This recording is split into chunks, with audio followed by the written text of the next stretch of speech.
오늘 말씀의 제목은 일을 이루어내는 사람들의 특징이라는 제목으로 말씀 증거하겠습니다. 오늘 본문에 보면은 유명한 이 제자도에 관한 말씀입니다. 우리가 흔히 예수님의 제자가 돼야 된다 이런 얘기 많이 하죠. 그렇다면 제자가 된 게 무엇일까? 제자가 된 게 어떤 의미일까?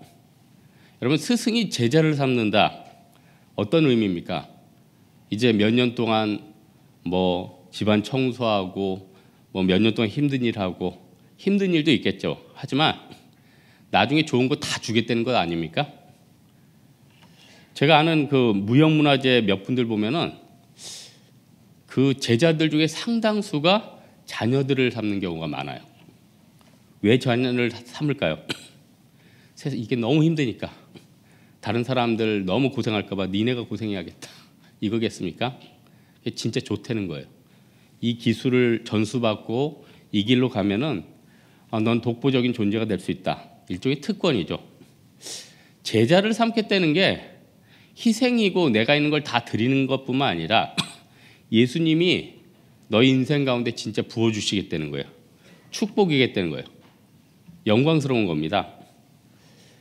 우리 시대가 발전할수록 인간관계가 피폐하죠. 이익관계가 많습니다. 또 좋은 제자 만나기도 힘들지만 또 좋은 스승 만나기도 많이 힘들고 또 이게 다 인간관계가 다 또 기브 앤 테이크 같아요.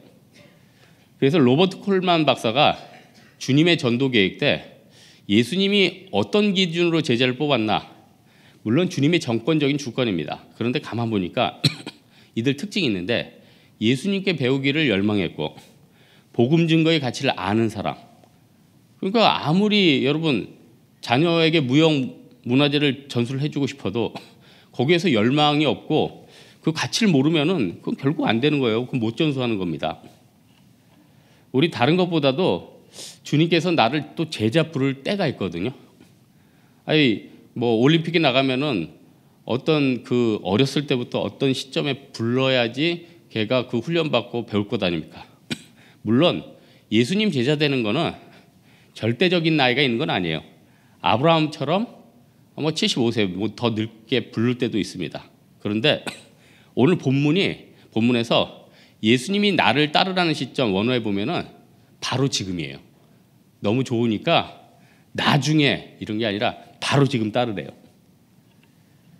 누가복음 그 다다음 장에 보면 부자 청년 나오죠. 여러분 그 부자 청년 보면서 어떤 생각을 하냐면 각 지역마다 부자들은 다 있잖아요. 중국에는 수백만 명 있다면서요. 또 팔레스타인이나 이스라엘에는 또 얼마나 많이 있었겠어요. 그런데 그 많은 부자 중에 찾아온 거거든요. 그러면은 그거는 내 재산 털겠다고 온 게 아니라 너한테 더 축복해 주겠다는 거예요. 너 부자 청년이지, 너 금수저 물건 하지, 다 있지. 내가 마지막으로 영생에 대해서 또 영원한 제자 삼겠다. 특권 중에 특권. 1%라면 내가 너를 0.1% 만들겠다. 이거 놓친 거니까 이게 안타까운 거예요. 예? 여러분 늘 이 말씀 묵상하면서 나는 부자 청년이라면 어떨까 하면서 행복한 고민을 하고 있죠.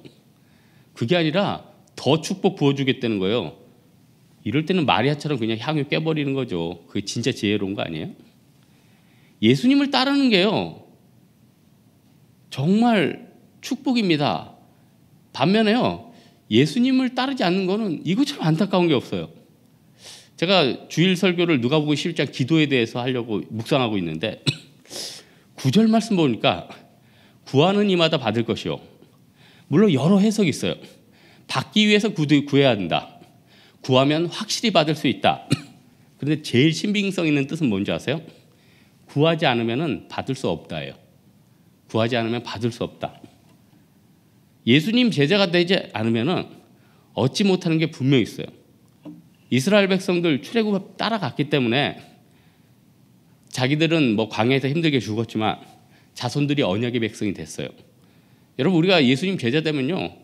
여러분도 복되지만 여러분 자손도 복되고 여러분 자녀도 복되고 그래서 요한복음 3장 18절에 그를 믿는 자는 심판을 받지 아니하는 것이요 믿지 아니하는 자는 독생자의 이름을 믿지 아니하므로 벌써 심판을 받는 것이니라. 마태복음 7장 6절에 보니까 거룩한 것을 개에게 주지 말며 너희 진주를 돼지 앞에 던지지 말라. 무슨 말입니까? 너무나도 가치 있는 건데 모르는 사람 제끼라는 거예요. 모르는 사람 제끼라는 거예요. 예수님의 설교 듣고 제자 된 사람 역사의 주역이 됐죠. 여러분도 이런 사람 되기 바랍니다. 근데 여기에 대해서 예수님께서 무슨 말씀, 뭘 주장하냐면 이 좋은 거 줄 테니까 제발 네 자기 사랑 좀 내어놓으라고 얘기해요. 본문이 여러분 어떤 배경이냐면은 이 장면 전에 예수님께서 바리새인의 두령의 집에 갔대요. 두령이 뭐냐면 두목이에요. 바리새인 중에 똑똑한 사람, 지도자. 근데 이제 안식일에 바리새인들은 사람들, 나그네들 초청해서 밥 먹이는 게 중요한 전통이었기 때문에 예수님이 인기도 많고 지나가니까 데려다가 식사를 했어요. 근데 역시 독사의 자식들은 틀리죠. 밥 먹으라고 초청해 놓고는 트집 잡으려고 하고 있어요. 말로 트집 잡고. 또 안식일에 고창평 등 사람이 마침 거기 있었어요. 일부러 데려다 놨는지 지나갔는지는 모르겠지만 이 사람 속성상 일부러 데려다 놓은 것 같아요. 그러면서 예수님이 강하게 설교를 하죠. 예수님이 거기서 밥 먹고 나오면서 얼마나 답답하겠어요. 참나 뭐 별 이런 이상한 사람들이 있다. 그리고 나서 다시 예루살렘을 향해서 올라가는 장면에 하신 주변을 사람을 향해서 하신 설교가 오늘 이 제자도예요. 제자. 그때 예수님은 인기가 최고였어요. 요즘 지지율 39점 몇 %가 아니라 94.5%. 이건 제 생각입니다. 병자 고치죠. 귀신 쫓아내죠. 오병이어로 수천 명 먹이죠. 방금 바리새인 두령까지 꺾어놨어요. 인기 최고예요. 근데 예수님께서 올라가실 때 제자도를 설명해요. 다 버려야 된대요. 굉장히 부담스러운 설교하죠. 그러면서 아마 여기서 굉장히 많은 지지자들 떨어져 나갔을 거예요. 본문의 장면을 보니까 꼭 사사기에 기드온의 300용사 뽑기 전에 뭐 2만 명이었다가 뭐 핥는 자 빼고 뭐 돌려보내라 이 장면이 자꾸 오버랩돼요. 예수님이 제일 많이 따를 때는 누가복음 9장 5병이었대 5천 명 넘게 모였어요. 이제 예수님 부담스러운 얘기합니다. 가족까지 미워해야 된다. 자기 십자가를 져라. 네 소유 버려라. 여기 이 말씀 보면 상당히 우리 부담스러워하는데 여기에는 상당히 많은 예수님의 섬세한 배려가 있습니다. 저는 28절 망대 비유하고 어떤 임금이 싸우는 이 비유 이게 잘 안 풀렸어요. 이게 잘 안 풀렸는데 박형용 박사님이라고 돌아가셨지만은 우리나라 신학의 대가인 분의 주석이 제가 책이 좀 많은데 우연히 발견이 돼서 하나님 보여주신 것 같아요. 거기에 있더라고요. 일단 28절 망대, 이게 망대는 농장 건물이에요. 농장 건물. 농장 건물을 세울 때는 이게 부대 기반을 다지는 데만 해도 돈이 많이 든대요.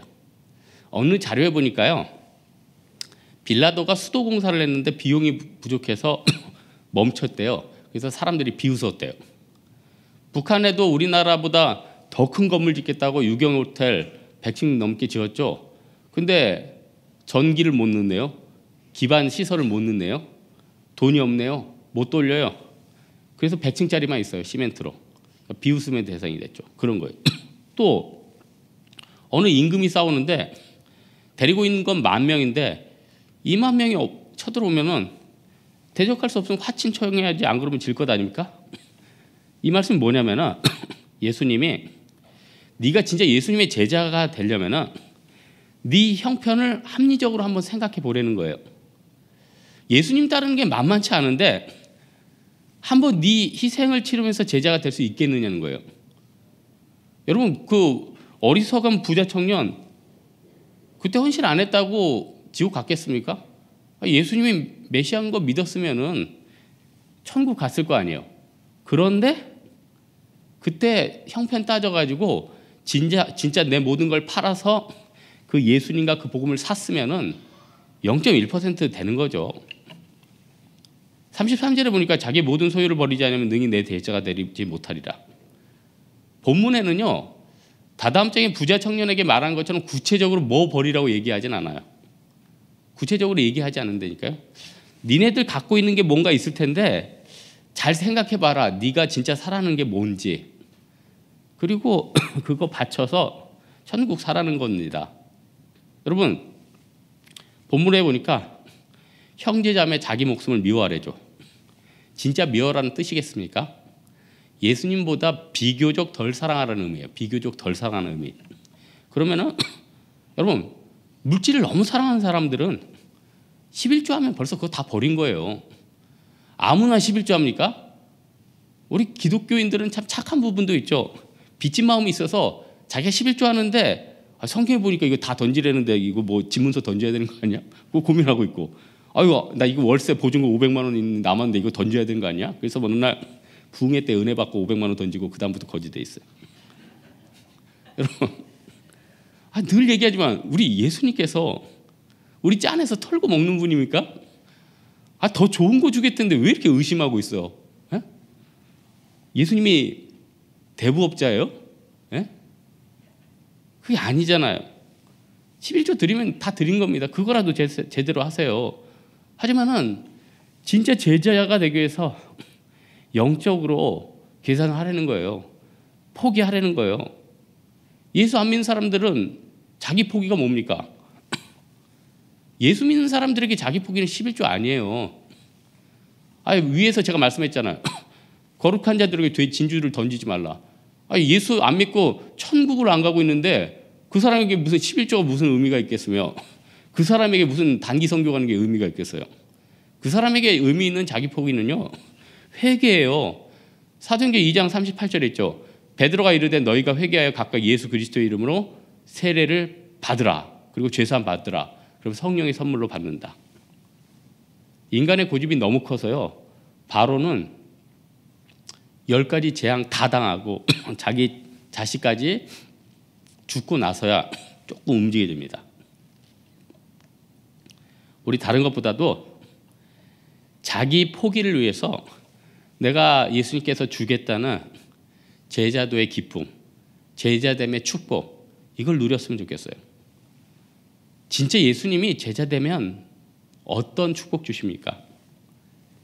제자되면 다 주시는 거예요. 다 주시는 거. 그리고 그 일을 이루기 위해서 특별히요, 그 일을 사랑할 수 있는 마음을 주세요. 우리가 제일 가지고 있기 쉬운 착각 중에 하나가 뭐냐면, 내가 권세가 있다, 내가 물질이 생긴다, 내가 인맥이 있다. 그러면 하나님의 일을 내가 언제든 할 수 있다고 생각해요. 내가 가지고 있는 걸로 딱 풀기만 하면 언제든지 모디같이 쓰임받을 수 있다고 생각해요. 착각입니다. 예수 믿는 대기업가 중에요, 하나님 앞에 놀랍게 쓰임받는 사람도 있지만 쓰임 못 받는 사람들 많아요. 왜냐? 하나님 그거 받으신대요? 하나님 받으시냐고요? 여러분이 가진 거, 에이, 주님 다 가져요. 하나님, 내가 너 받는데? 너 착각하고 있어. 내가 네 거 받는데? 가인 보십시오. 하나님이 안 받았어요. 제사 연락 안 했어요. 제자도 보고 은혜 받아요. 주님, 내가 포기하고 내가 제자 되겠습니다. 언제 너 삼는데요? 너 명단에 없어요. 명단에 없다니까요. 명단에 없는데 내가 헌신하면 받는다고 착각하고 있어요. 내가 겸손한 마음으로요, 하나님 저도 제자 될 수 있을까요? 너 사마리아인지만 제자 해라. 이렇게 되는 거예요. 그 코스를 알겠습니까? 내가 대가한테 가서 내가 제자 되겠다 이게 아니라, 나 이렇게 부족한 사람인데 나도 제자 될 수 있을까요? 삼아주겠다. 이거예요, 이거. 겸손한 마음 없이는요, 절대 제자 될 수 없습니다. 사람 많아요. 70억입니다. 70억이에요. 내가 그러면 제자인지 아닌지 어떤 시금석으로 알 수 있을까요? 일단 그 일을 하는데 계획 세우고 하는데 좀 잘 돼요. 그러면 내가 좋은 코스로 가고 있을 가능성이 커요. 또한 그 일을 추진하는데 주님의 일이 될 수도 있고 내 사업이 될 수도 있어요. 그 일을 사랑하는 마음이 생긴다. 이러면 제자 될 가능성이 있어요. 예수님이 망대 이야기할 때 중공하기까지 비용 계산하래죠. 싸울 때 1만 명, 2만 명 싸울 수 있을지 헤아리라고 하죠. 내가 계획하는데 그 계획대로 착착 진행이 된다. 이게 하나님의 뜻일 가능성이 크고 내가 하나님 앞에 쓰임받을 가능성이 커요. 어떤 일 할 때요. 기도만 하면 다가 아니라 계획 세웁니다. 하나님은요. 주의 사역자들에게 어떤 일을 할 때 합리적으로 이 일을 감당할 수 있는 능력도 주시지만 계획할 수 있는 능력을 주세요. 하나님이 노아의 방주 지을 때 머릿속에 그 방주 지을 수 있는 계획과 설계도 넣어주지 않았다고 생각합니까? 그냥 잣나무 옆에 쪼개가지고 그냥 대충 붓고 막 칠했는데 됐을 것 같아요? 그렇게 일하십니까, 하나님이? 저도 예전에 인도네시아 구제 사역할 때 계획을 다 세웠어요. 텐트는 현지 가면은 조달 못하니까 자카르타 공장에서 200개 만들어서 트럭에 태워서 수마트라까지 내려간다. 쌀은 현지에서 사고 비닐팩에 밤새 1000개를 넣는다. 현지인 도움 주는 형제를 섭외한다. 인부들을 몇 명 사야 된다. 그렇게 해도요. 가니까 전기 없고 거기 섭외한 사람 좀 속이고 또 돌발 상황 생기고 앞에 다리 끊어지고 뭐 저도 다치고 그러니까 여러분 세상에서 늘 방해를 해요. 그런데 세상에서 산발락과 도비아 같은 방해가 있어도 하나님이 도와주시는 일은요. 계획하면은 어느 정도 준비하고 돼요. 잘 돼요. 그럼 여러분도 사업하면은 좀 계획을 한번 해보세요. 이 사업하는 장의 이름은 뭘로 해야 될까? 하나님이 착착 이름도 생각나게. 근데 어떤 분들은 이름 하는데 사람 섭외하는데 1년, 2년. 그 하나님 뜻이 아닐 가능성이 커요. 그 길로 가면 내가 망하니까 하나님이 돌게 할 가능성이 커요. 내가 구제를 많이 하고 싶은데 하나님 능력 주십시오. 물질을 주십시오. 그러면은 합당하면 하나님이 내가 짜면 그냥 계획하면 줘요. 그런데 뭐 그런 게 있잖아요. 뭐 제사보다 뭐 제사상 있는 거 더 좋아한다고. 하나님이 폐부를 다 알고 있었어요. 네가 진짜 구제를 원하는 게 아니라 네가 성공을 원하고 있구나. 네가 많은 사람들을 오픈하우스 하는 것보다 너는 좋은 데 살고 싶구나. 하나님 우리의 폐부를 다 알고 있어요. 그래서 우리는요. 계획하면서 하나님이 뜻인지 아닌지 하나님 앞에 내어놓고 점검 받아야 돼요. 그러면 하나님이 어떤 강력한 마음을 주느냐? 사랑의 마음을 주세요. 그 일을 사랑할 수 있는 마음. 요한일서에 하나님은 사랑이시다. 요한일서에 어떤 장에 보면 사랑에 대해서 11번 강조해요. 왜 그렇게 사랑을 강조했을까요? 사랑에는요 굉장한 속성이 있어요. 생각해 보세요. 커피숍도 세상에 그렇게 많고 음식점도 그렇게 많고 맛집도 많고 학원과의 동일한 과목 가르치는 선생님도 너무 많아요. 그런데 왜 그렇게 학생들의 차이가 있으며 왜 이렇게 손님들의 차이가 있을까요? 그걸 사랑하는 사람들은요 벌써 그냥 틀려요. 저는 예전에 입시 준비할 때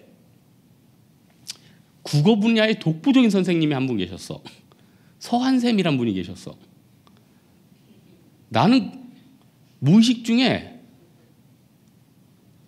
제가 이제 고등학교 때 이제 고2 때 이제 목회하겠다 이렇게 선생님한테 얘기하고 그때부터 공부를 잘 안 했죠. 근데 어떤 생각을 했냐? 야, 나중에 설교하면은 설교 이렇게 해야겠다. 아마 서한샘의 국어 강의는 전국을 강타했을걸요. 어쩌면 그 지루한 그 고전 본문과 춘향전가 이런 걸 재밌게 할까? 강조할 때 강조하고 또 그 배경 풀어내는데 이건 한 편의 드라마인 거예요. 제가 볼 때 그분은 그 국어를 사랑하는 분이에요. 그 국어를 사랑하는 분이에요. 어떤 펀드 매니저 하는 집사님이 그런 얘기예요. 자기가 이 수익을 거두려고 정보나 흐름 파악해서 접근했대요. 치밀하게 계산했대요. 그런데요. 주식시장이 만만합니까? 늘 패했대요. 근데 어느 날 계산하는 걸 던졌대요. 어느 기업 중에 그 기업을 사랑할 만한 기업을 샀대요. 그 기업 마인드가 마음에 들고요. 그 기업 경영자가 정말 그 기업을 사랑하는 데를 유심하게 봤대요. 절대 안 패하더래요. 무슨 얘기인지 아시겠습니까? 세상 원리가 그렇습니다. 내가요 정말 사랑하지 않고 단지 돈을 벌거나 기회를 얻거나 다른 사람을 이용하겠다 이렇게 접근하면요, 그 안에는요 생명력이 없어요. 수익도 없어요. 시너지도 없어요. 여러분, 주객전도 되면 안 됩니다. 제가 어떤 팁 하나 알려드리면, 제가 몇 개 자격증을 공부를 했잖아요. 요 자격증을 따겠다 하면은 그 공부하는 시간이 너무 피곤하고 고통스러운 거예요. 이거 떨어지면 어떡하지? 이거 1년 있다 봐야 되는데. 이거 어떡하지? 맛이 안 나면 어떡하지? 여러 가지 있어요. 그런데 요거를 사랑하니까, 운동을 사랑하니까 그 운동 자격증도 따라오고, 또 요리 사랑하니까 한식 자격증도 따라오고, 세상 원리가 다 이렇던데요. 세상 원리가 다 이래요. 오늘 제자도도 보면은 스승이 억지로 잡아서 시킨다고 제자 됩니까? 그냥 제자 마음 가운데 스승 따르고 그 일 사랑하는 마음 되면은 제자 되는 겁니다. 오늘 말씀의 결론 맺겠습니다. 제자가 되는 것은 희생보다 특권입니다. 우리에게 희망을 주는 말이에요. 세상을 노력으로 살겠다고요? 한계가 있습니다. 그걸 사랑해야 돼요. 베드로는 처음에 의지 가지고 따랐어요. 근데 부활의 예수님 보고 예수님 사랑하게 됐고요. 완전히 거듭나게 됐어요. 전승에 보면 예수님과 똑같이 매달릴 수 없다 그래서 거꾸로 십자가에 매달렸다고 하죠. 영광스러운 사람 되지 않았습니까? 우리 좁은 길, 좋은 길입니다. 예수님의 제자, 좋은 것입니다. 버리는 거 이것보다 더 좋은 것 없는 것입니다. 이 마음으로 우리 고난 중 할 때 예수님의 제자 되는 여러분 되기를 주님의 이름으로 축원합니다. 기도하겠습니다. 이 시간 기도할 때 예수님, 나 제자 되기 원합니다. 예수님, 좋은 거 있습니까? 저 주십시오. 이 마음으로 우리 예수님께 간구하도록 하겠습니다. 기도하겠습니다.